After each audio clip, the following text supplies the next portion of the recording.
What's up, guys? Welcome back to the channel. On today's episode, we're taking a break from the Delorean and the GTX, and we're going to be talking about basics. Now, what basics are we talking about? The basics of welding, of course. Sorry, that was a little corny. What we're going to be going through, guys, is a crash course on how to teach you how to weld.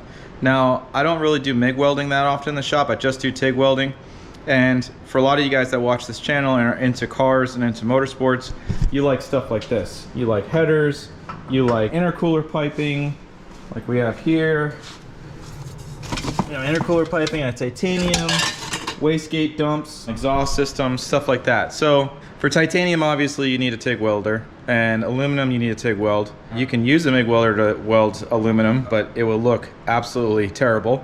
That's why they only use it in fences and like construction. So doing like pipes and stuff like that, you're gonna use a TIG welder. Stainless steel and mild steel, TIG welder is the way to go. So what we're gonna be doing is we're gonna be going over 4 different materials. And I'm just gonna do these 4 today because this is a crash course. If you want to deep dive on any of these materials that we talked about today, comment below, let me know what you wanna see. We have stainless steel. This is 16 gauge 316 stainless steel. This is the same material that we use to build a header like this. So this is gonna be not a turbo application, but a supercharged or NA application. On a turbocharged application, we use a little thicker wall stuff. We also have some titanium here, super light. This is some used material, obviously.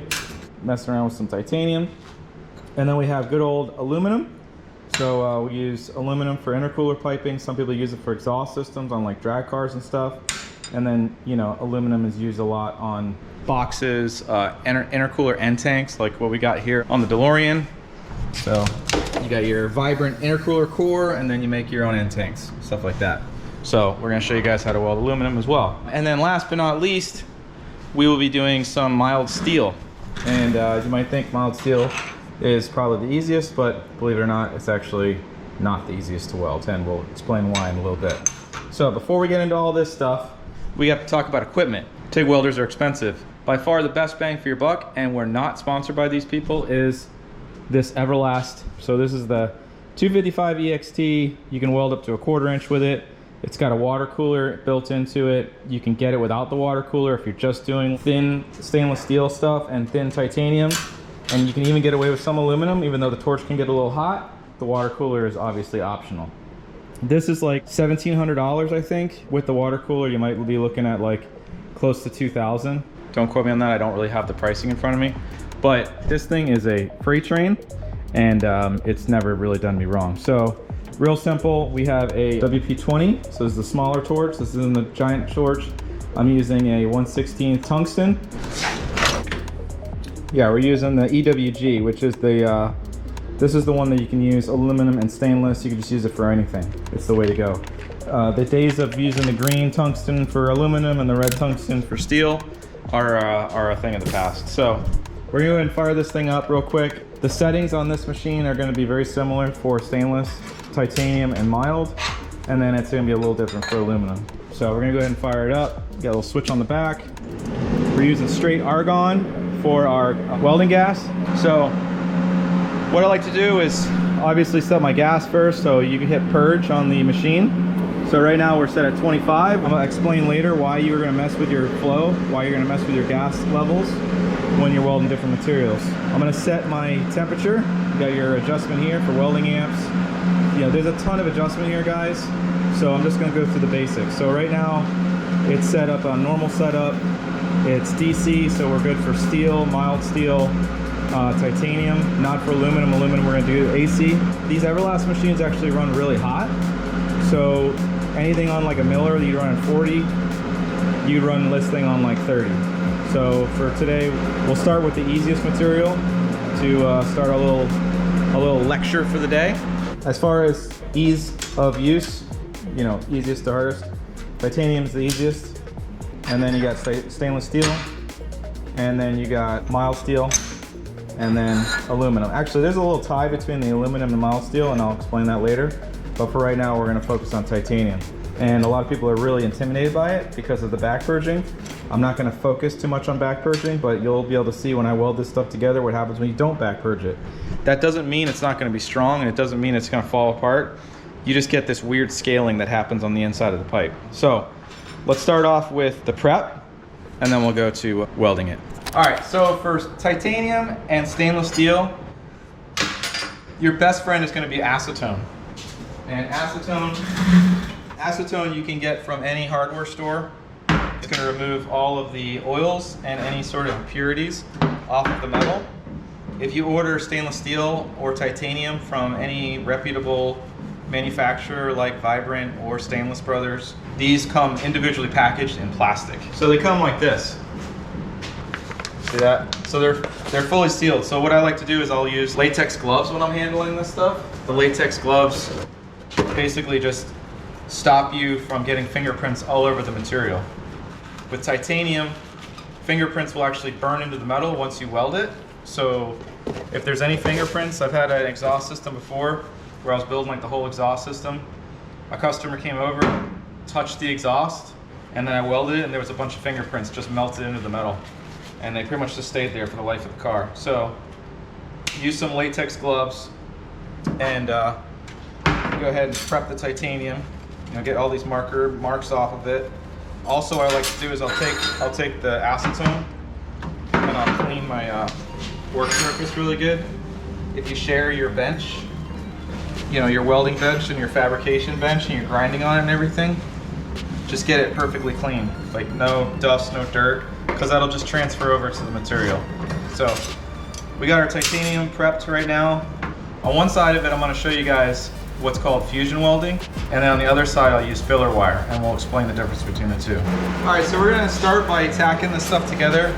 We're welding with 30 amps, which is actually kind of hot for titanium. You can probably get away with like 15 to 20 for this thickness of material. I'll take the seam where they welded it together because it originally started out as sheet metal. We'll go ahead and tack it up, and then we'll start welding. I have my post flow, which is how much gas will flow out of the TIG torch after I let off on the puddle. That's the crucial point where you don't want any oxygen on the weld to be able to get good color and good coverage on the weld. So we have it on 6.5 right now, 30 amps, and we're going to go ahead and tack together.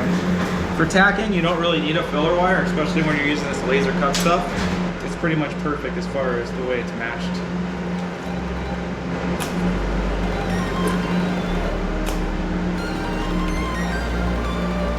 You gotta be kidding me, I just ran out of gas.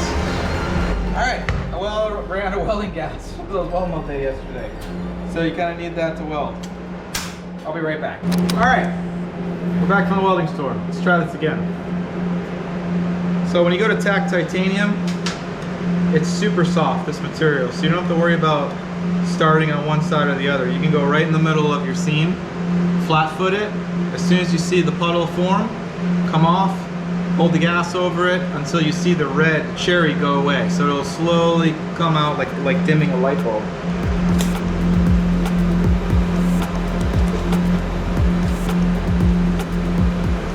Let's sit over there. Argon will help cool it. See our tack weld. It's got base color. So that's what we know. We got good coverage with the gas. We're gonna do 2 more.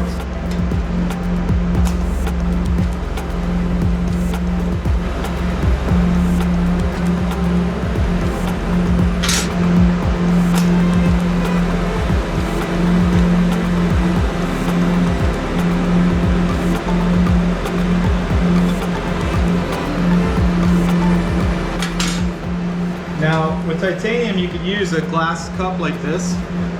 This is a M-Furic cup. This is the BBW. So this is a big boy. So you'd use this when you go to do like final welding. If you have any breeze or anything inside your shop, or if you're welding with your doors open to your garage, forget it, it's gonna drive you crazy. The littlest breeze, the littlest whisper of a breeze, and you'll get porosity, and then your welds will look like that. You see the 2 black ones where I had no gas coverage? That was when my gas ran out. So what we're gonna do now is hit this with a little bit of Scotch-Brite. So I like to use a fresh piece of Scotch-Brite. I'll put it on the bench, just go over it. It's gonna clean it up, get rid of any sort of impurities. Then we're gonna wipe it with the acetone, get it nice and clean. So this is titanium filler wire. It's really thin. Titanium's called the sticky metal because your filler wire will actually start to melt. It'll start to get a little tacky on the end of the actual filler wire, and it'll stick to different areas on the material if you like let it touch. I'm gonna use my pedal to basically do a pulsing action, and I'm gonna watch it go like this, and as soon as it comes out, I'll move over, similar like that.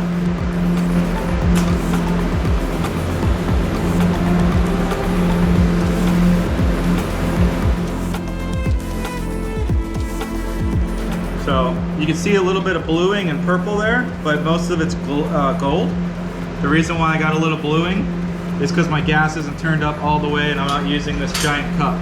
And for sake of time, I'm just gonna use this smaller cup. So if I wanted that to be pure gold all the way across, guys, I would turn my gas up to like 40 or 50 and then use as big a cup as I can get and just hold it over it. Welding this stuff is like butter. It's super easy. And you can weld over that a million times if you wanted to and it would still have the same color. So we're gonna do a pass on this side now with the filler wire so you guys can see the difference.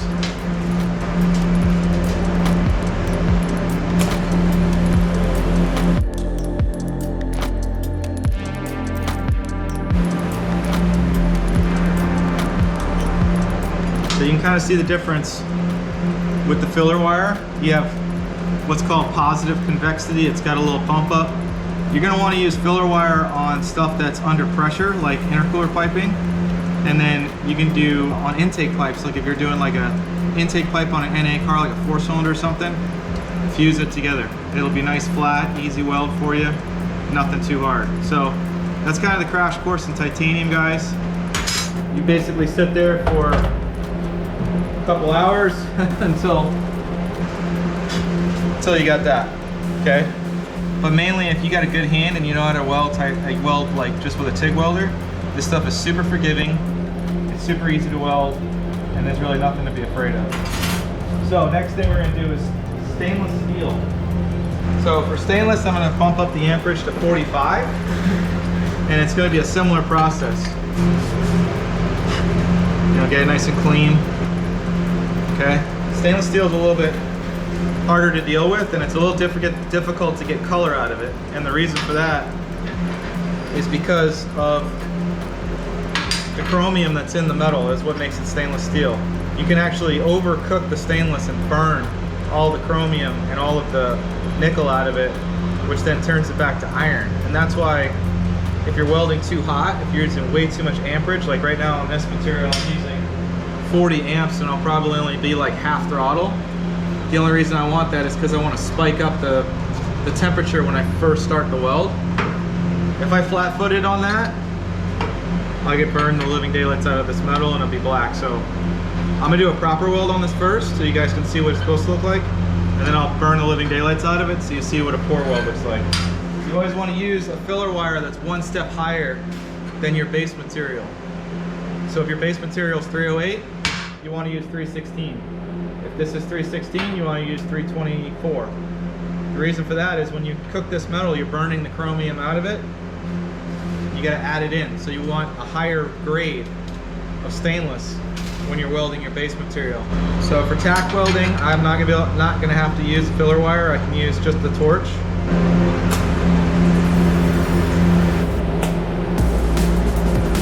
So I'll start my puddle on one pipe and then just let it wash over. So once you got your puddle started, then just move it over and you're good to go. So we're gonna run a quick pass on this side using low temperature, and we're using filler wire. We could do a whole video on how to weld, like to do like actually dimes, but the secret behind it is when you move the torch to do another dab, you want to let off on the pedal. So you get that stacking effect, if you can see it. So on this side, we're gonna do 70 amps, okay? And I'm gonna burn the living daylights out of this stainless.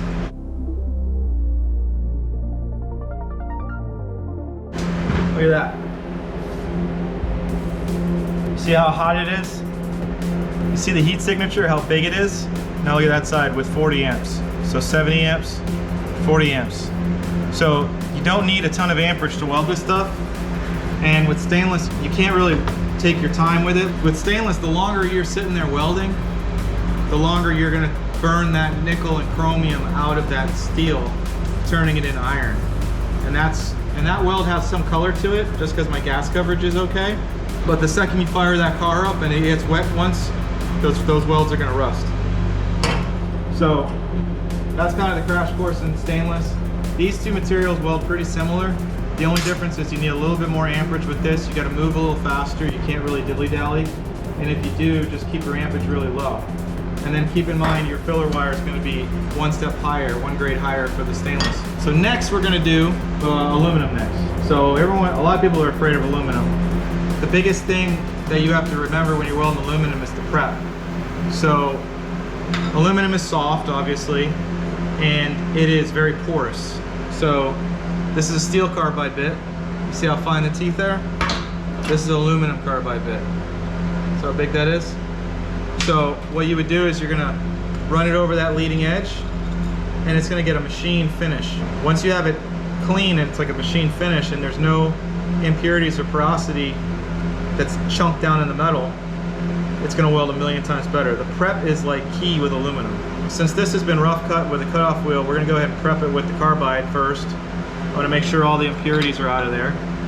And then we'll go ahead and wipe it down with some acetone, and then we're gonna give it a nice weld. I'm gonna change out my carbide bit first.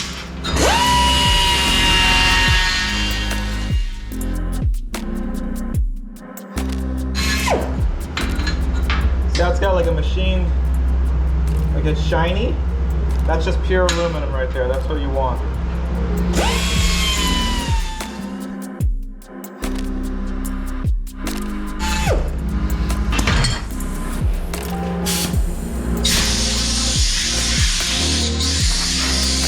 So as far as the setup for your machine goes, the Everlast is pretty cool. It's got AC easy setup, boom, 120 amps. It seems high, but you're gonna run probably in the neighborhood of like 90 to 120 with aluminum. That's just because there's a super high rate when you're running AC frequency as opposed to DC.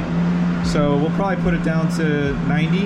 Everything's good. It's got the advanced square setting.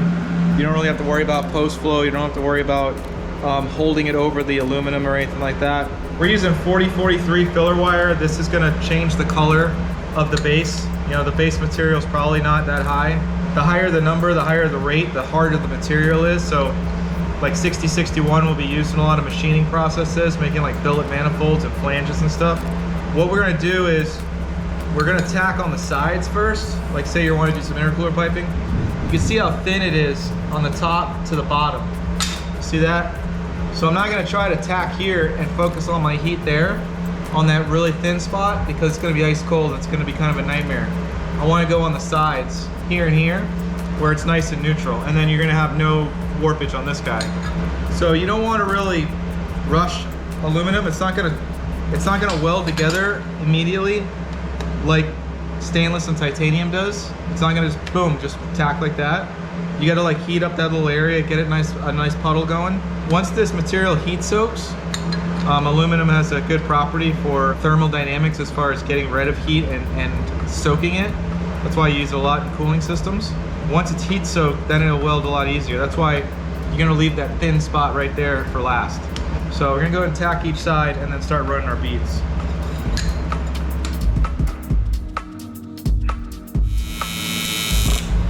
All right, so I got away with tacking that together without any filler wire.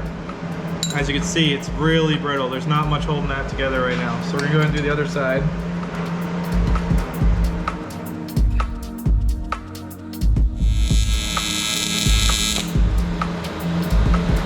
And that's a nice little tack. So we got that tack and then the other sides. With aluminum, you don't really have to modulate the throttle. You can hold it like at a certain position. I'll usually flat foot to get it started, but once it's heat soaked, I'll let off. And by the time you're done with the weld at the very end, you're barely touching the pedal. So I'll show you guys exactly what I'm talking about.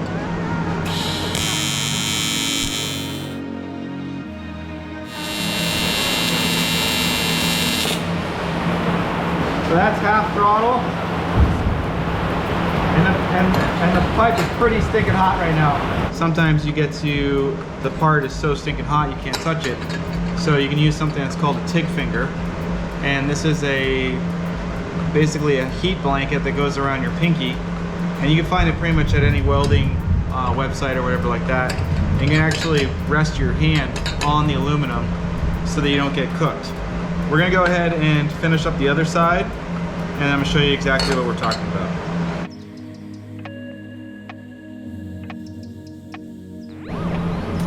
All right, so big difference with the TIG finger. Otherwise you can use, sometimes I'll take like another pipe, put it like this, and then rest my hand on it so that you can get the torch to just hover over the part and then weld away. You know, the thing about aluminum is you want it to be hot, otherwise, you know, the colder it is, the harder it is to weld. So that's just a little bit that we welded. As you can see, it's got a decent amount of convexity. It's not super like bumped up, it's not huge. One trick I could tell you guys, if you're welding pipes like this, you want to use fairly small filler wire. The thicker filler wire you use, like if you use like 1/8 inch or like something a little bit bigger than this, what will happen when you're trying to weld aluminum is you'll get the base material nice and hot, but if your filler wire is too thick, you'll go to dab it in and it won't melt in because you have to get even hotter to melt that filler wire. So best bet when you're welding seams that are like, you know, super tight like that, use very small filler wire, 0.35, 0.40. Another thing when you're doing aluminum, make sure that you clean your tungsten, and you don't want any porosity. But when you clean your tungsten, don't clean it with sandpaper or any sort of abrasives that have steel or titanium or anything else in it, because it'll put impurities in the tungsten and it'll weld like crap.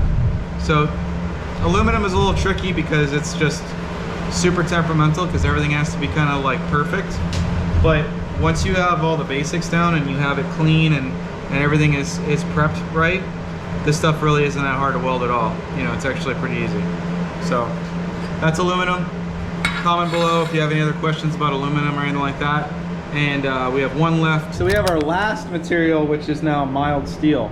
Now when you're doing mild steel, you're gonna have two different versions. One will be what's called cold rolled steel, which is this guy right here. It's just clean steel, and what happens at the foundry comes out of the process where it's red hot, and then they cool it off and it gets rid of all the slag. The hot rolled is something like this pipe. You see how it's got that dark coloring to it? When it comes out of the foundry and it's red hot, the oxygen hits that red hot metal and it turns it black like that. It turns like that oxide look. Welding through that is not the greatest idea, because that's going to create impurities in your weld and have all kinds of issues. So mild steel is actually a really tricky material to weld. It doesn't have a lot of give, and if you cook it, you can get the same black flaking effect on your weld, and it makes it brittle and weak. So what you're looking for is you want the actual weld to have like a melted buttery texture. It's kind of hard to explain, but when you see like someone lay like a really perfect weld on a mild steel piece, like you see like a roll cage or something, it's not going to be gold and shiny like stainless steel, but it's going to be mainly like buttery, like oily almost. Prep is again key. You want to grind all of this scaling off, so the shinier and cleaner you get your metal before you go to weld it, the better. Also, you want to keep in mind your filler wire. See how there's like little specks on there? That's rust. So surface rust, especially if you're in Florida, you will get surface rust on your filler wire. A good way to fix that is taking your Scotch-Brite pad and you run your filler wire inside of it. Just a couple sweeps like this, and that makes it look almost like brass. So you know that's nice and clean. So we're gonna go ahead and prep this material now. I'm gonna do hot rolled material. I'm gonna go ahead and prep it, and then we'll do some cold rolled material. And that doesn't take nearly as much prep. And our temperature, we're gonna probably do 65 is probably fine. Our gas coverage, actually, I wanna turn it up a little bit. So we're gonna turn that up to 25. And that's gonna give us good coverage. so we get that nice buttery look.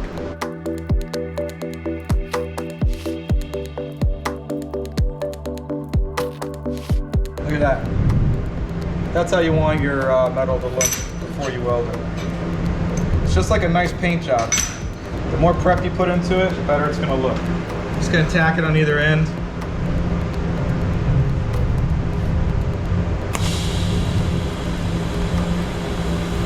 Some welders, you can use what's called a pulser. That'll help you a lot with doing like a nice dime set. So that's all in the settings of the machine. We might go into that at a later date.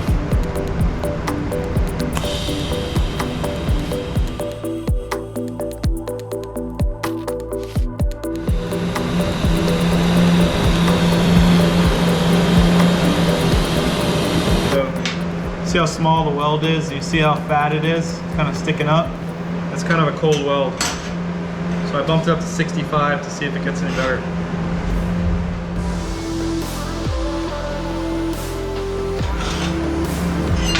Yeah. You can see it's got nice color to it and it looks almost a little buttery. Let me turn up the heat. I'll show you what a bad weld looks like.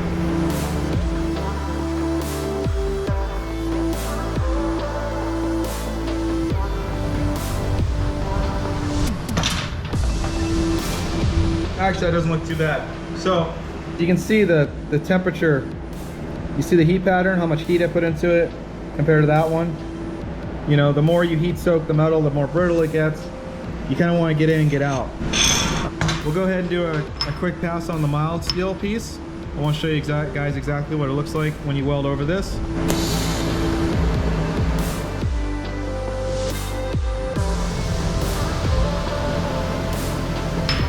We got good formation, but you can see how dark it is.